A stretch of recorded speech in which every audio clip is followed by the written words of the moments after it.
El sonido de mi anillo de compromiso al golpear contra la mesa de billar todavía me retumba en los oídos, como un eco imposible de apagar.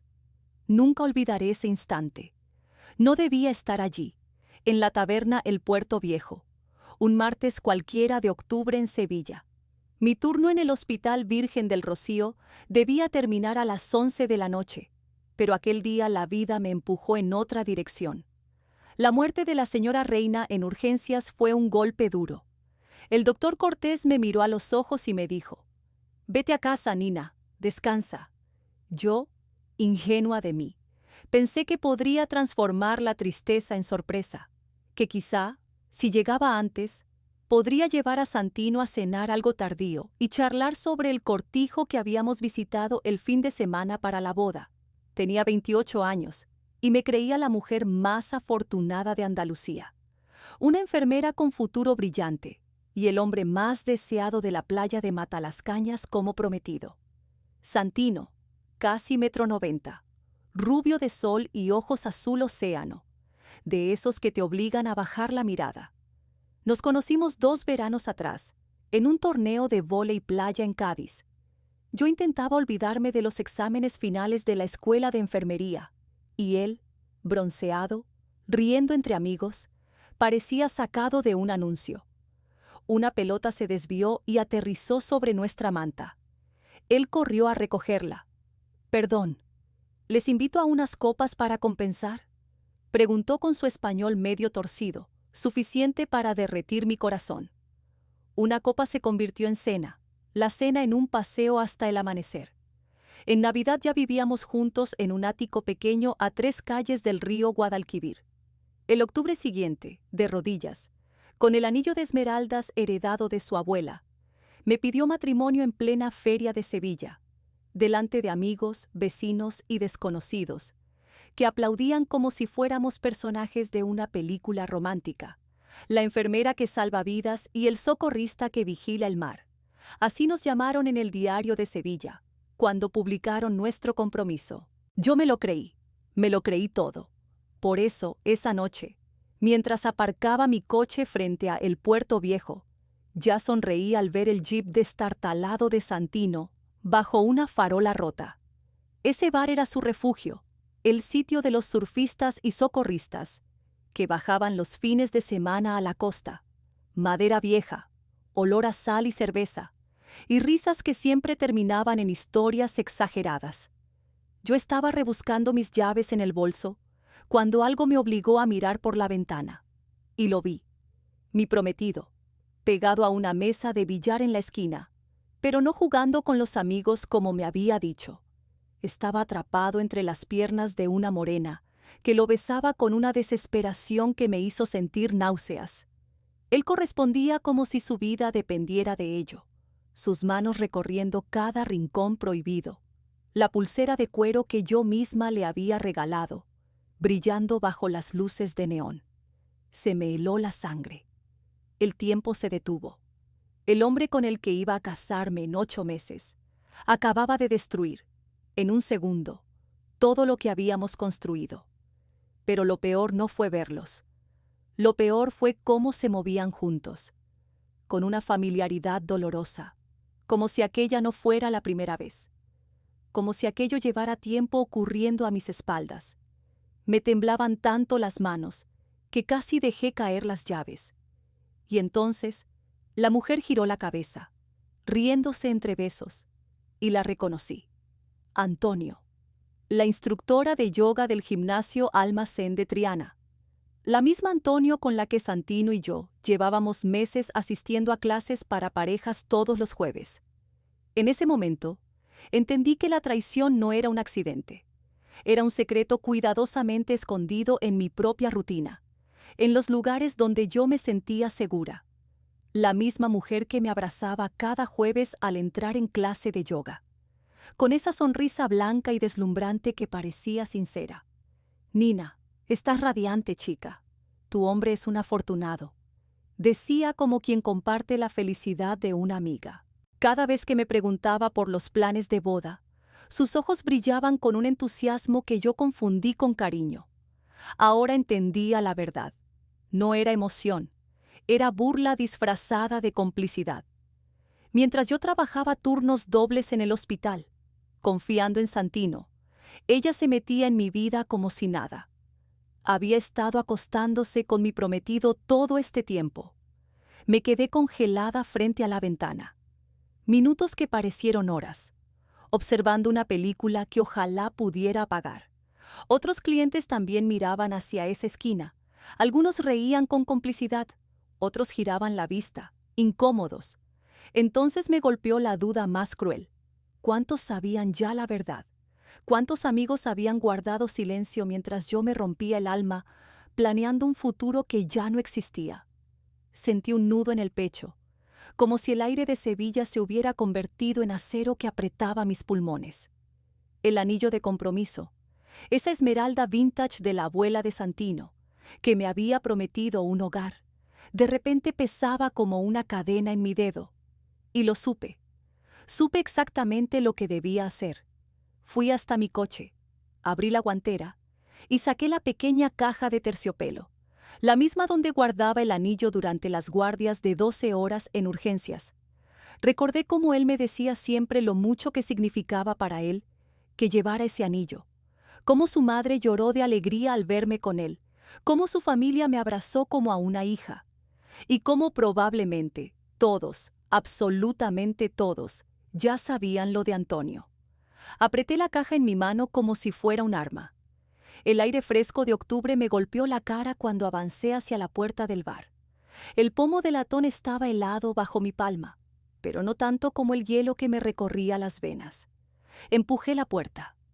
El olor a pescadito frito, cerveza rancia y tabaco me golpeó de frente.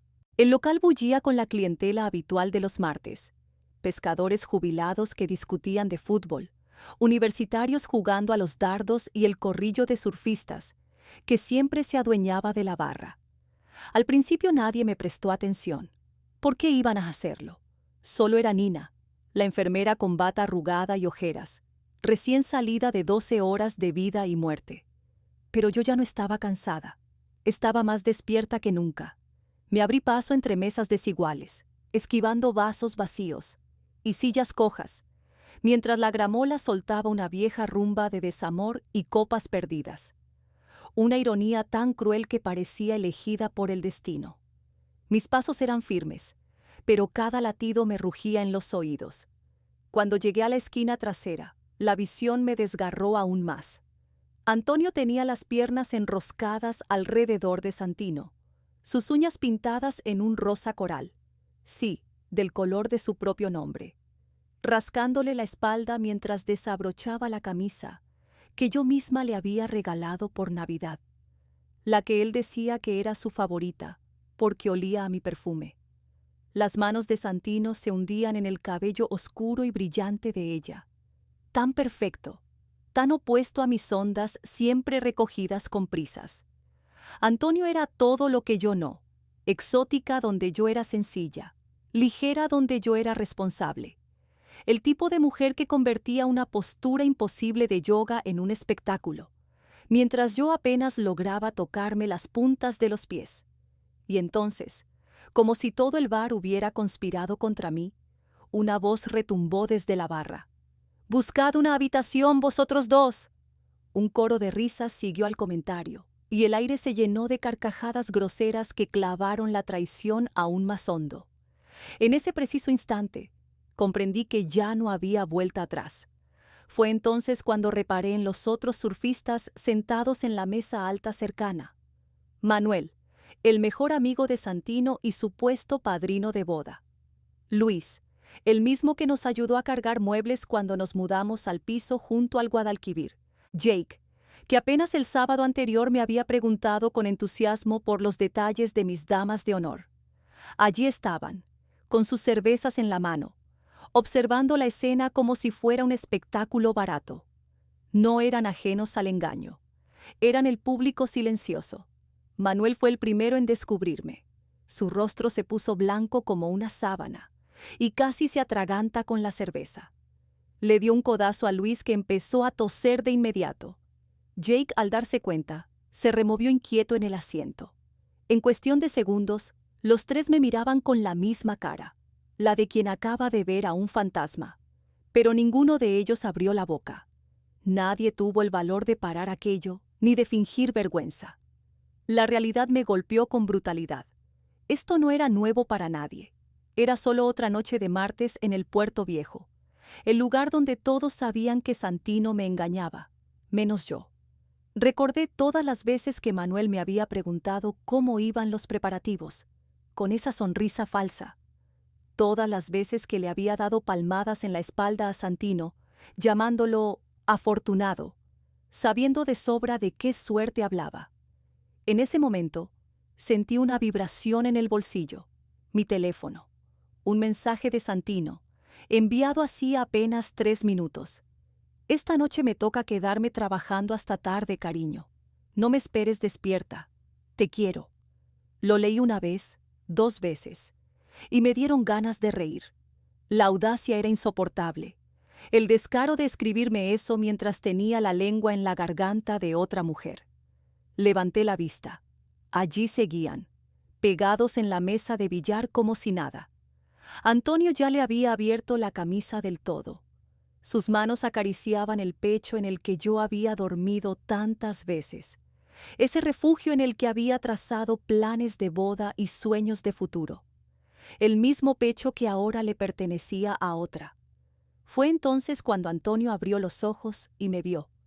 Nos quedamos mirando en silencio, a través del humo y las luces de neón. Lo que vi en sus ojos no fue culpa, fue triunfo, una satisfacción cruel, como si hubiera estado esperando este momento, como si lo deseara. Le susurró algo al oído a Santino sin dejar de mirarme, y él, al darse la vuelta, casi se tambaleó. La expresión de su cara fue un retrato perfecto del pánico. Ojos desorbitados, boca abierta sin palabras, como un pez boqueando fuera del agua. El hombre que parecía invencible ahora parecía un niño atrapado con las manos en el fuego. «Nina», balbuceó al fin, con la voz rota. «¿Qué haces aquí? ¿Qué hacía yo allí, en un bar de mi propia ciudad, un martes cualquiera de octubre?» La pregunta era tan absurda que, por un segundo, me dieron ganas de soltar una carcajada. Me acerqué un paso más y con la voz baja pero firme, dije: «Sorpresa». El murmullo del bar se apagó de golpe. Todo quedó en silencio, salvo el eco de mis palabras. Antonio, lejos de mostrar incomodidad, se deslizó de la mesa con calma, acomodándose la camiseta corta con una seguridad que me revolvió el estómago. Se sacudió el pelo como si nada hubiera pasado y sonrió. Esa misma sonrisa que me dedicaba en cada clase de yoga. «Hola, Nina», dijo con descaro. «¿Qué tal el trabajo?» La audacia de esa frase me golpeó como un puñetazo invisible. Estaba despeinada, con el pintalabios corrido, con las manos aún marcadas por las caricias de Santino, y se atrevía a hablarme como si nos hubiéramos encontrado en la cola del supermercado. Tragué saliva y, para mi sorpresa, mi voz salió firme, cortante. «Ya sabes, lo de siempre, la vida y la muerte». Santino se apresuraba a abrocharse la camisa con torpeza, pero era inútil. El daño ya estaba hecho, y todo el bar lo sabía. «La vida y la muerte, lo de siempre», repetí con calma, mientras Santino forcejeaba con los botones de su camisa, como si eso pudiera borrar lo que todos habían visto. El bar entero contenía la respiración. Los susurros crecían a mi alrededor como cuchicheos en una iglesia. ¿No es esa su prometida? Pobrecilla. Ya era hora de que alguien lo pillara. Y entonces lo comprendí. Todo el mundo lo sabía. Todo el mundo, menos yo. Yo, la enfermera que se mataba a turnos dobles para pagar nuestra boda, mientras mi prometido jugaba a las casitas con la Barbie del yoga. «Nina, puedo explicarlo», balbuceó Santino, dando un paso hacia mí. Levanté la mano y lo detuve en seco. «¿Ah, sí? Pues me encantaría escuchar esa explicación. De verdad». El sarcasmo era tan cortante que lo vi retroceder como si lo hubiera bofeteado. Antonio, mientras tanto, se acomodó contra la mesa de billar, con los brazos cruzados, y esa sonrisa satisfecha que parecía alimentarse de mi dolor. La caja del anillo pesaba todavía en mi puño cerrado. La miré un segundo. Luego volví a clavar los ojos en Santino. Esos mismos ojos azules que esa misma mañana me habían dicho, te quiero. ¿Sabes qué? Dije con voz más firme que nunca. Creo que no quiero escuchar tu explicación. Noté un murmullo en la sala. Antonio alzó la barbilla, divertida. Santino parpadeó, confundido. Y yo, de repente, empecé a verlo todo con una claridad brutal. Todas las piezas del rompecabezas encajaban al fin. No voy a montar una escena aquí, continué. El alivio iluminó la cara de Santino de inmediato. Casi sonrió. Gracias, Nina. Podemos hablar en casa, ¿vale? Déjame... Oh, no. Lo interrumpí mirándolo a los ojos. No vamos a hablar de nada, pero hay algo que me intriga. Antonio se irguió, atenta. Yo la encaré directamente. ¿Cuánto tiempo? Ella miró a Santino, que parecía querer tragarse el suelo. Como él no respondió, se encogió de hombros con una confianza exasperante. 6 meses. Soltó como si comentara el tiempo que hacía. ¿6 meses? Repetí, dejando que calara en cada rincón del bar. 6 meses de mentiras, de reuniones con los chicos, de turnos extra míos para pagar flores y fotógrafo, mientras ellos jugaban a esconderse entre clases de yoga y noches falsas de surf. Eso sería justo cuando empezamos las clases de yoga en pareja, ¿verdad? Añadí, mirándolo fijamente. Santino se quedó pálido. Sabía que estaba encajando las piezas que él había intentado mantener dispersas. Nina, no es lo que piensas. Oh, sí lo es. Lo interrumpí con voz gélida. Es exactamente lo que pienso. Saqué el móvil del bolsillo y deslicé la pantalla. Por ejemplo, este mensaje del jueves pasado. Llego tarde, cariño. Antonio tiene problemas con posturas avanzadas. Puede que tarde otra hora. Levanté la vista hacia ambos. Apuesto a que estaba teniendo problemas con las posturas. Sí. Un murmullo recorrió el bar. Antonio sonrió con descaro, como si disfrutara del espectáculo. O este otro de hace 3 semanas. Seguí, mi voz cada vez más firme. Los chicos quieren surfear mañana temprano.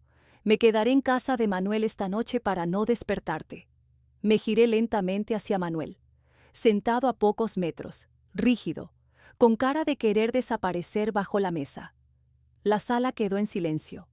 Cada revelación era un golpe seco, un ladrillo más en el muro de la traición que se levantaba frente a mí. Y por primera vez, no sentí dolor, sentí poder. Dime, Manuel, pregunté, avanzando un paso hacia la mesa donde él, Luis y Jake permanecían inmóviles.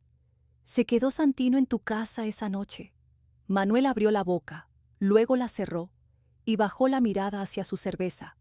El silencio que siguió fue más elocuente que cualquier palabra. Eso pensaba. Respiré hondo. El corazón me latía con rabia, pero mi mente trabajaba con la precisión de un bisturí. Ser enfermera tiene sus ventajas. Aprendes a pensar con claridad bajo presión. Mientras mi vida se desmoronaba, mi cabeza se centraba en lo esencial, exponer la verdad. Deslicé la pantalla de mi móvil, y cada mensaje, cada excusa, ahora se revelaba como una pieza de un engaño bien planeado. La clase de surf de emergencia que lo mantuvo fuera hasta medianoche. La fiesta improvisada de encerado de tablas en casa de Luis, a la que nunca me invitaron. La supuesta formación avanzada en seguridad acuática que jamás produjo un certificado. ¿Sabéis lo que es realmente impresionante? Dije mirando a Santino y luego a Antonio. La coordinación que todo esto ha requerido. Todas esas clases de yoga de los jueves en las que Antonio me preguntaba por nuestra boda, mientras se acostaba con mi prometido. Eso sí que requiere compromiso. Por primera vez, la sonrisa de Antonio titubeó. Bien. Me volví hacia Santino. ¿Y tú?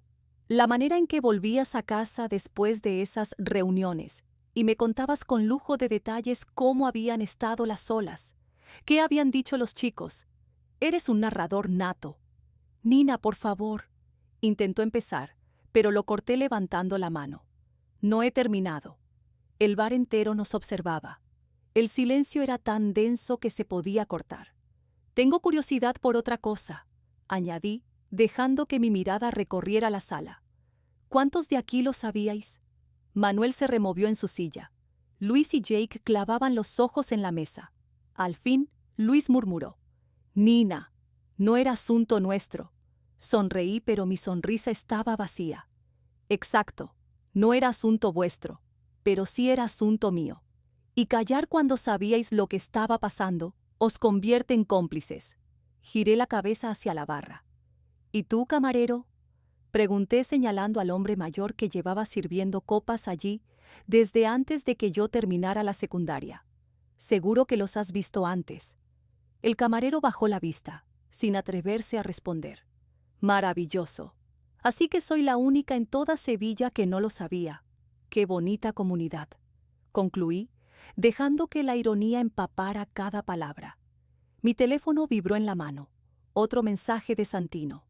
Por favor, no hagas ninguna locura. Podemos arreglarlo. Lo miré a él, luego al móvil, y solté una risa seca. ¿En serio? ¿Me mandas mensajes mientras estoy aquí de pie delante de ti? ¿Ese es tu plan? Él enrojeció, incapaz de sostener mi mirada. Antonio, en cambio, se pegó más a su lado con un gesto posesivo que, horas antes, me habría destrozado. Ahora solo me parecía patético. Di un paso al frente, mi voz clara y serena. Esto es lo que va a pasar. Voy a salir de este bar.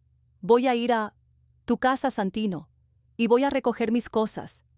El alivio se reflejó en su cara tan rápido que casi resultaba cómico. Pero primero, abrí lentamente la caja de terciopelo y saqué la esmeralda de su abuela. Voy a devolver esto a su legítima propietaria. Elevé el anillo bajo la luz de neón. La piedra verde brilló como un faro en medio de aquel silencio expectante. Este anillo ha pertenecido a la familia Stewart durante 75 años, dije en voz alta, asegurándome de que todos en la esquina del bar me escucharan. 3 generaciones de mujeres lo llevaron con orgullo, con amor y con fidelidad. Hice una pausa mirando a Santino directo a los ojos. Y ahora, su historia acaba aquí. Ese anillo no es solo una joya. Lo llevó tu abuela cuando apenas había pan en la mesa. Tu madre lo lució en tiempos en los que el mundo ardía. Y yo iba a llevarlo creyendo que significaba compromiso, cuando para ti la fidelidad no ha sido más que un accesorio. Avancé hasta la mesa de billar. El triángulo de bolas seguía intacto, esperando una partida que nunca comenzaría. Coloqué el anillo en el centro, despacio, como quien deposita un objeto sagrado. Esta pieza merece una historia mejor que la nuestra. Tomé una tiza azul del borde y tracé 2 palabras claras sobre el fieltro. Fin del juego. Después giré la cabeza hacia Antonio. Disfruta del trofeo, guapa. Pero recuerda una cosa, el que te engaña a ti ya sabe cómo repetir la jugada. El local quedó paralizado. Hasta la música de la máquina parecía haberse detenido. Me di la vuelta, encaminándome a la puerta. Pero en el último instante, volví a mirar a Santino, que seguía con la camisa mal cerrada y el rostro desencajado. Ah, y un consejo, añadí con voz suave pero letal. Hazte unas pruebas médicas. Yo no pienso correr riesgos. La puerta del bar se cerró a mi espalda con un golpe seco, que resonó como un disparo. Me senté en el coche, agarrando el volante con tanta fuerza que me dolían los dedos. Desde el cristal, vi cómo dentro del bar estallaba la tormenta. Santino recogiendo el anillo con desesperación, Antonio inmóvil con cara de darse cuenta de que había ganado un premio envenenado, y los surfistas apiñados en torno a su mesa como si estuvieran planeando cómo salvar las apariencias. El móvil empezó a vibrar sin parar. Nina, espera. Puedo explicarlo. Te juro que no es lo que parece. Vuelve, por favor. Lo apagué de golpe. Arranqué. El camino a casa fueron apenas 10 minutos, pero suficientes para que mi mente cambiara por completo. Ya no era una mujer rota, era alguien que tenía un plan. Cuando aparqué frente al porche, ya sabía exactamente qué hacer. La fachada seguía igual que siempre. Las tablas de surf recostadas en la pared, las campanillas tintineando con la brisa del Guadalquivir, el mismo tejado desgastado. Pero mis ojos lo veían distinto. Esa ya no era mi casa. Entré decidida y fui directa a la habitación que Santino llamaba su despacho. El portátil seguía abierto sobre la mesa, sesión iniciada en su Facebook. Una torpeza suya que para mí era un regalo. Me puse a leer. Los mensajes eran como cuchillos, meses de planes secretos con Antonio, bromas crueles a mi costa, citas escondidas detrás de mis turnos interminables. Mañana Nina tiene guardia de noche. ¿Probamos ese nuevo bar de Triana? ¿Y si sospecha? No, está demasiado ocupada salvando vidas como para ver que yo destrozo la nuestra. Ja, ja, ja. Cada línea era peor que la anterior, pero seguí desplazándome, capturando pruebas. Y entonces encontré la verdadera bomba. Una conversación reciente. Antonio, ¿cuándo vas a decirle la verdad? Santino, después de la boda. Es más fácil repartir bienes como divorciados que cancelar el compromiso. Además, su familia ya pagó el lugar. Antonio, eres malísimo. Me encantas. Sentí un escalofrío. Ahí estaba todo. Santino no solo me había engañado. Su plan era casarse conmigo, quedarse con lo que pudiera, y luego dejarme por la maestra de yoga. La boda que mis padres estaban pagando con sus ahorros de toda la vida no era para él más que un negocio redondo. Respiré hondo. Reenvié cada captura a mi propio correo y seguí buscando. En la lista de contactos encontré todo lo que necesitaba. Los nombres de todos los surfistas, socorristas, instructores, organizadores de campeonatos, incluso su jefe, el capitán Elián.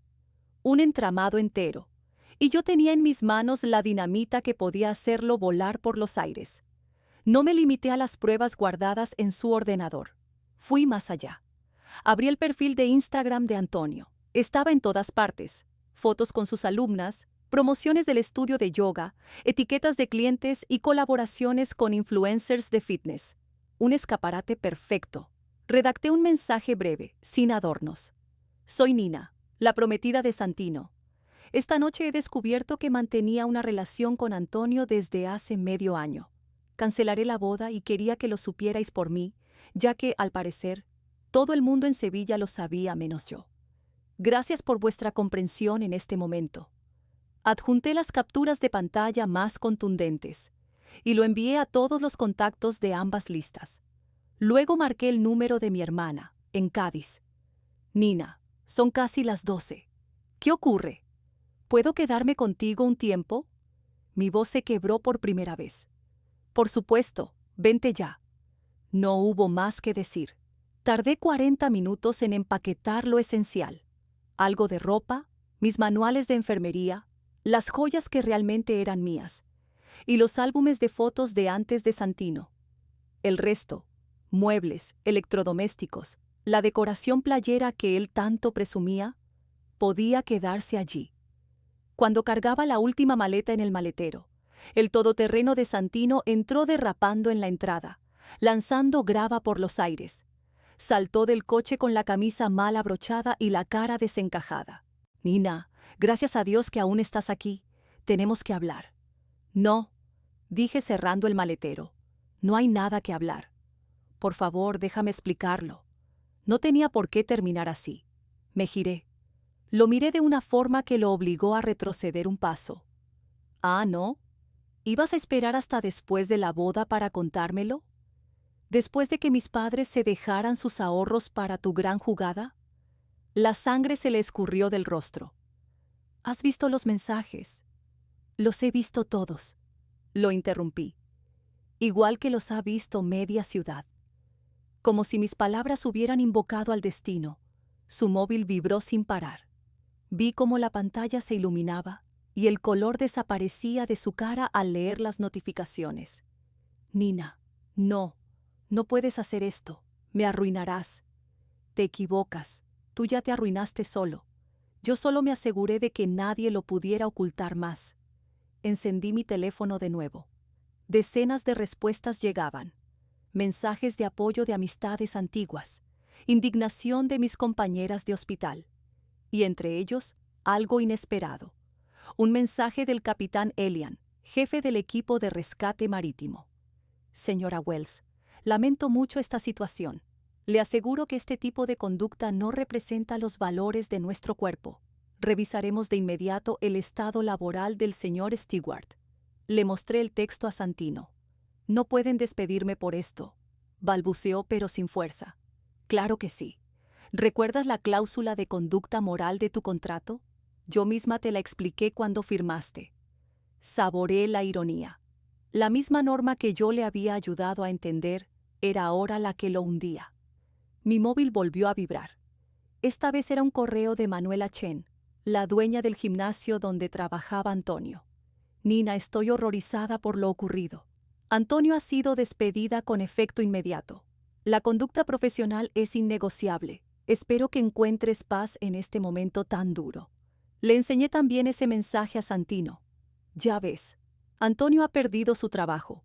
Por primera vez desde que lo conocía, lo vi de verdad asustado. Nina, por favor, estás destruyendo nuestras vidas por un simple error. Me reí, seca, sin rastro de humor. ¿Un error? No, Santino. Un error es olvidar un cumpleaños o llegar tarde a una cita. Lo tuyo han sido 6 meses de mentiras, de manipulación y de planear un fraude. Eso no es un error. Eso es quién eres. Ah, y antes de que se me olvide, dije asomándome por la ventanilla del coche. Quizá quieras mirar tus redes sociales. Algunas de esas capturas de pantalla ya están dando que hablar. Arranqué sin esperar respuesta. En el retrovisor lo vi bajar la cabeza hacia su móvil, tecleando como un loco mientras el suelo bajo sus pies empezaba a desmoronarse. 6 meses después, mi vida era otra. Estaba reponiendo material en la sala de emergencias del hospital, cuando apareció el nuevo médico de guardia, el doctor Enrique Manuel Chen, recién trasladado desde un hospital universitario de Madrid. No era Manuel, el padrino traidor, sino alguien completamente distinto, alto, tranquilo, con unas gafas que enmarcaban una mirada honesta y serena. Enfermera Wells, dijo hojeando su tableta. Quería darle las gracias por las notas del accidente de tráfico de anoche. Su evaluación fue impecable. Levanté la vista sorprendida. Rara vez un médico se tomaba la molestia de reconocer el trabajo de una enfermera. Solo cumplía con mi deber, doctor. No, lo hace usted de manera extraordinaria, replicó, y luego sonrió con calidez. Y también me han contado que detectó el error de medicación en la habitación 3. Probablemente le salvó los riñones a ese paciente. Un calor inesperado me recorrió el pecho. Hacía mucho que nadie me valoraba por lo que era capaz de hacer, y no por con quién estaba comprometida. ¿Un café?, preguntó casi tímido. Si tiene un rato libre, claro. Estoy descubriendo Sevilla y me vendría bien alguien que me recomiende dónde comer bien entre turno y turno. Ese café acabó siendo una cena. La cena, en largas caminatas por el casco antiguo, hablando de ética médica, de literatura y de sueños. Para Navidad ya éramos pareja. En primavera entendí que con él había encontrado lo que jamás tuve con Santino: respeto, comunicación y honestidad. Lo más curioso es que Manuel Chen nunca mencionó directamente el escándalo de aquella noche en el bar. Como todos en la ciudad, conocía la historia, pero jamás me lo echó en cara. Le interesaba más quién era yo en el presente que el espectáculo público del pasado. Mientras yo avanzaba, las consecuencias de aquella traición se propagaban como ondas en el agua. Santino fue destituido de Ocean Rescue apenas 3 días después. Una investigación reveló que llevaba meses inflando informes de horas extras. Cobraba por jornadas en las que, en realidad, estaba con Antonio. El capitán Elian fue tajante. La confianza es vital en un trabajo donde la vida depende de ti. Intentó buscar empleo en otros equipos de seguridad costera, pero el círculo es pequeño. Su reputación lo precedía. Lo último que supe es que se marchó a Málaga, trabajando en la construcción y compartiendo un estudio diminuto. A Antonio tampoco le fue mejor. Su despido del estudio de yoga fue solo el principio. Las capturas de pantalla donde se burlaba de mí se viralizaron en grupos locales y pronto ninguna empresa quiso asociarse con ella. Perdió colaboraciones, clientes y prestigio. Acabó marchándose a un pueblo pequeño, intentando recomponer una carrera hecha pedazos. Y los surfistas que aquella noche se quedaron callados, aprendieron que el silencio también tiene precio. Manuel intentó disculparse varias veces, pero yo ya había tomado mi decisión. Ciertos puentes, cuando arden, nunca se reconstruyen. Al final comprendí algo esencial. La traición de Santino no destruyó mi vida, la transformó. Me quitó lo que no merecía y me abrió la puerta a algo mejor. Porque la lealtad no se compra ni se finge, se demuestra cada día. Y cuando alguien la rompe, no merece un lugar en tu futuro. Manuel no solo perdió a su amigo, también perdió el respeto de todos. Cuando la verdad salió a la luz, la comunidad entera lo señaló por haber callado durante meses. Nadie confía en quien traiciona con su silencio. Mis padres, que al principio estaban destrozados por el dinero perdido del banquete, acabaron dándole la vuelta a la situación. Con esos ahorros se regalaron un crucero por Alaska. La mejor inversión de nuestras vidas, me dijo mi madre. Nos libramos de un yerno en el que nunca confiamos del todo y recuperamos a una hija que sabe lo que vale. Lo más duro no fue la ruptura, ni siquiera soportar que todo el mundo supiera que me habían engañado. Lo realmente difícil fue mirarme al espejo y darme cuenta de lo mucho que me había reducido en aquella relación. Cómo trabajaba horas extras para costear los caprichos de otro, mientras dejaba mis propios sueños en pausa. Cómo aceptaba migajas de cariño y lo disfrazaba de amor. Aprendí que sanar no es un proceso recto. Hay días de rabia, pero no contra él ni contra ella, sino contra mí misma, por haber ignorado tantas señales que estaban delante de mis ojos. Otros días, en cambio, me invadía la gratitud por haber descubierto la verdad antes de caminar hacia el altar. El anillo nunca volvió a los Stewart. Se quedó abandonado aquella noche sobre el paño verde. Santino desapareció antes del cierre del bar y Chuck, el camarero, juró no haberlo visto jamás. Curiosamente, semanas después, su mujer empezó a lucir en misa un anillo antiguo sospechosamente parecido. Y yo sonreí. Justicia poética. Al menos alguien encontró alegría en esa reliquia maldita. Hoy sigo trabajando en urgencias, con los mismos turnos interminables, pero con otra mirada. Cada paciente que pasa por mis manos recibe lo mejor que tengo, no porque quiera demostrar nada, sino porque esa soy yo. Cada euro que gano va directo a mis propios proyectos, a mis sueños, no a los de nadie más. Con Manuel Chen comparto cafés, guardias y conversaciones sobre el futuro. No hablamos a la ligera. Lo hacemos con cuidado, con sinceridad, con esa transparencia que nunca tuve antes. Ambos sabemos las consecuencias de construir sobre mentiras. Y sobre todo, he aprendido a disfrutar del presente. La satisfacción del trabajo bien hecho, la paz de volver a un hogar que es mío, la fuerza de saber que puedo enfrentar cualquier tormenta. Esa noche en el bar de Sevilla me dejó una lección que nunca olvidaré. A veces, lo peor que te sucede es exactamente lo que necesitabas para despertar. Por cierto, la mesa de billar sigue allí. Chuck jamás borró las palabras que escribí con tiza, quizá porque entendió lo mismo que yo. Hay lecciones que conviene dejar a la vista, para que nadie vuelva a olvidarlas.